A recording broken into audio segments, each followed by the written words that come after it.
Mga kapuso, Archdiocese of Capiz, may mga tikang nang himuon agud magiyahan ng mga residente sa Ulutayan Island sa Capiz.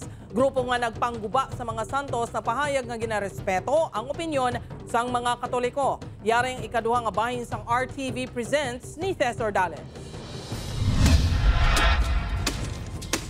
Ayan, natunaw ng mga itim.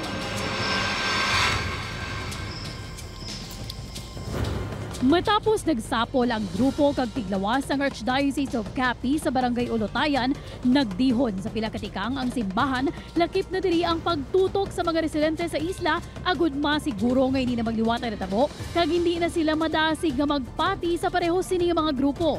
Ginaistoryahan na namon ang training nga pwede namon pagahimuon dito sa isla nga sa sunod pa hindi na sila mag-entertain or kinahanglan magpamangkot sila. Amo man nga ining natabo sa Ulutayan, isa ini kadako nga direksyon kag pahanumdom.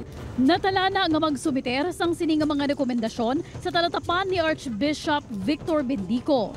Nakaatubangay man sa Rojas City Police Station ang grupo kag ang opisyal sang barangay. Nakasugtan nga i-delete na ang post sa social media kag iniliwat maghimo sang pareho nga aktibidad ang grupo sa lugar. Welcome sila sa gahapon sa Barangay Ulutayan to enjoy man ang beauty sang ina nga isla. No? Apang hambal ni Kap na hindi lang sila anay mag-obra sang mga activities.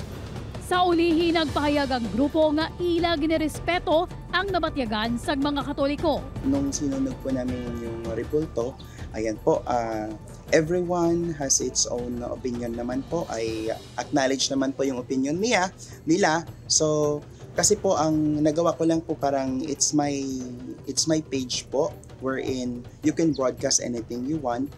Pinapakita ko lang sa mga tao din na nawa mamulat sila sa katotohanan. Na-delete na sa social media ang post sang grupo tuhoy sa pagpangguba sa mga imahen kag pagsunog sang Biblia. Mayo 30 sang nagbalik na sila sa Baler Aurora. Upod kay Marvin Lauderes, Tess or Dallas. One Western Visayas.